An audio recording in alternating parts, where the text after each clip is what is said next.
PSG Fan TV, bonsoir à tous. Bonsoir Joe. Bonsoir à tous, bonsoir Onip. Alors ce soir c'était un déplacement à Salzbourg pour la 6e journée. Victoire des Parisiens. Comment tu as vu cette large victoire des Parisiens? Est-ce que potentiellement c'est une bonne note pour nos Parisiens? Écoute, c'était le match que j'attendais depuis maintenant 2 mois. Force est de constater que j'avais raison d'attendre ce match-là pour pouvoir engorger des points. On sait qu'on n'a pas le choix, que sur les 3 derniers matchs qui nous restaient avant ce match de Salzbourg, on devait gagner et potentiellement prendre encore 3 points pour être bon.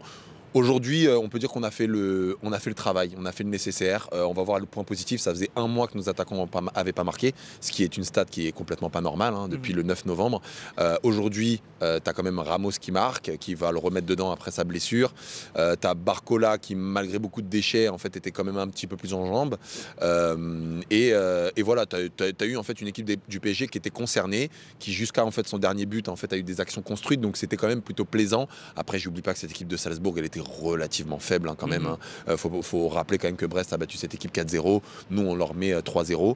Le dernier but m'a fait plaisir, notamment avec le dédoublement avec Nuno et autres, où on voit vraiment en fait que voilà, ça fait plaisir de voir un but construit en Ligue des Champions, et ça fait même un moment en Ligue 1 qu'on n'en avait pas vu. Donc non, il y avait des points positifs sur ce match. Est-ce que l'absence de Dembélé pour toi a été plutôt contraignant pour les Parisiens?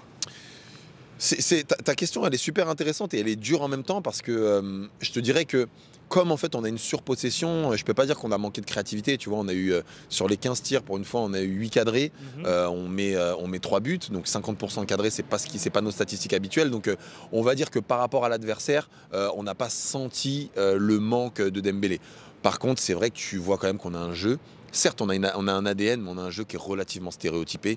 On a du mal en fait toujours à jouer en transition. On ne joue pas les coups rapidement, c'est-à-dire que si on peut se retrouver à un 3 contre 3, ben, tu vois qu'en fait tous les défenseurs adverses ont le temps de se replacer pour pouvoir les jouer. Donc je te dirais pas que Dembélé a manqué, ça aurait été un apport, peut-être qu'on aurait marqué un de plus avec lui, mais vu la faiblesse de l'adversaire et le niveau général du match, parce que faut pas dire que c'était du grand spectacle concrètement, voilà, on est à notre place. Est-ce que tu estimes qu'on a créé du danger devant face à Salzbourg, qui est pour toi une équipe faible par rapport à nous? Pareil, pas simple de dire qu'on a créé du danger. Alors concrètement oui, parce qu'on a quand même marqué ces 3 buts, on a eu plus d'occasions, mais de créer du danger, ça n'a jamais été notre défaut, même en Ligue des Champions.